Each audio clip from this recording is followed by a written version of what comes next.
Depois de 2 meses afastado por decisão do Supremo Tribunal Federal, o governador do Distrito Federal, Ibanez Rocha, reassumiu o cargo hoje. A primeira entrevista coletiva dele, depois desse retorno ao comando do DF, terminou agorinha há pouco. E o Pedro Nogueira vem conversar com a gente e traz os detalhes do que foi dito por ele. Ele que deveria ficar 90 dias afastado do cargo, voltou um pouquinho antes. Pedro, conta pra gente os detalhes. Muito bem-vindo, boa tarde.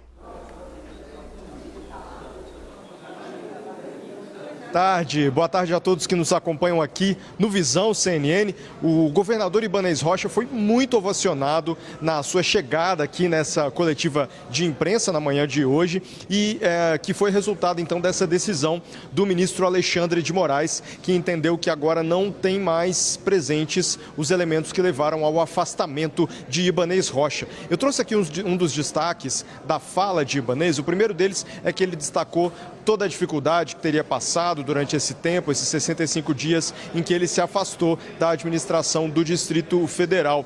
Ele disse, no entanto, e reforçou essa mensagem que já tinha falado ontem com a CNN Brasil, que o seu afastamento foi necessário para o bom andamento das investigações, mas que ele volta para o governo do Distrito Federal com o coração tranquilo e também com respeito às instituições. Ele também elogiou as autoridades que ficaram aqui no GDF durante a sua ausência, a vice-governadora Celina Leão, que assumiu o governo do Distrito Federal interinamente, e também o secretário de Segurança Pública do Distrito Federal, Sandro Avelar, que assumiu após a exoneração de Anderson Torres, que está preso aqui no DF, em uma unidade policial no Guará, a 15 quilômetros do centro aqui do Distrito Federal, de Brasília.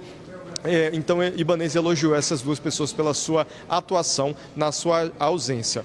Um ponto importante que Ibanez destacou também foi a sua atuação para tentar retirar os acampamentos radicais aqui de Brasília, os acampamentos que se formaram diante do quartel-general do Exército. Ele disse que por 2 vezes as forças do DF tentaram retirar esses acampamentos e por 2 vezes elas foram impedidas pelo comando do Exército. Ele afirmou ainda que sabia que aquele era um barril de pólvora. A gente separou uma fala do governador Ibanez Rocha em que ele explica por que ele entende que o 8 de janeiro foi causado por um apagão na segurança pública do Distrito Federal. Vamos ouvir.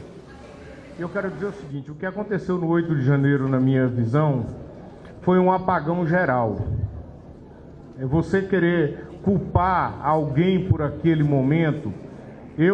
Por exemplo, eu recebi mensagens do secretário de Segurança que estava no cargo, Fernando, dizendo que as coisas estavam extremamente tranquilas, transmitindo uma mensagem de tranquilidade. A Polícia Militar estava lá a postos. Eu acho que houve um apagão geral. No Supremo Tribunal Federal, talvez não, porque lá eles tinham poucos seguranças. Mas o Palácio do Planalto, que tem um batalhão à sua disposição, houve um relaxamento total. A Força Nacional também não atuou. Nós tivemos um apagão geral na segurança do Distrito Federal. Outro posicionamento importante de Ibanez Rocha foi que ele disse que acredita que os atos criminosos do dia 8 de janeiro não foram culpa do ex-secretário de Segurança do Distrito Federal, o Anderson Torres. Vamos ouvir? Agora, o que aconteceu no 8 de janeiro é uma coisa imprevisível. Até o dia 6 de janeiro, quem acompanhou aqueles atos, a gente não tinha nenhuma perspectiva de que iria acontecer aquilo no 8 de janeiro. Os ônibus começaram a chegar no Distrito Federal no dia 6 e no dia 7, e nós tivemos aquele problema todo, mas não foi, na minha visão, não foi culpa do Anderson. Talvez se ele tivesse sido alertado antes, veja só o que nós tivemos aqui no Distrito Federal.